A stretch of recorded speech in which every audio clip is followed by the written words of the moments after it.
From the man who says he received a racist rant on Facebook from a lawyer who should be held accountable for his words. 7 News News reporter Brian Abel talked exclusively with the man and the lawyer in question tonight. Brian?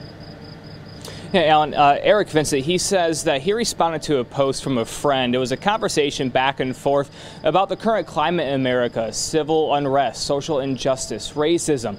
And then somebody else chimed in, and it took a pretty drastic turn. You know, we were talking about it. It was clear we weren't getting on the same page, and I kind of just tried to end it.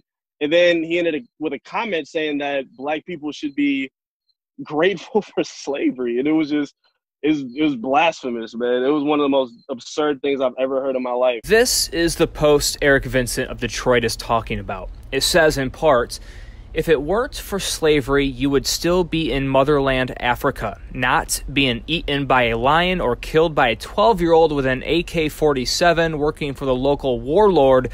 Those would be your problems.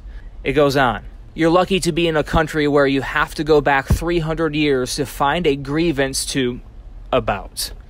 Its author, Dalen Hanna, an attorney in Birmingham who's now received more than 24 one-star reviews on Google after his post started making the rounds. That's the price that you pay. I mean, again, I would never want to come for anybody's livelihood about something, but for something like this, for somebody who represents the American justice system, this cannot be tolerated. To sit here and say you should be grateful for the most atrocious thing that has happened in American history, that was slavery, to say that Black people should be grateful for that in any way, shape, or form. I don't care if he says that's out of context. There's no way you can say that to a Black person and they'll take that out of context. This is somebody who's supposed to be serving the people, helping the people of America.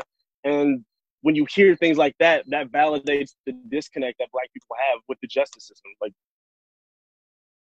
Now, I did talk with Dalen Hanna. He told me that his comments are being taken out of context, that it was his attempt to defend America after a prior disagreement over whether America is the greatest country in the world or not. He also told me that because he was so upset that now is not the time to have a recorded, full, formal interview. He did say that he would send us a statement. I requested that written statement, and we are still waiting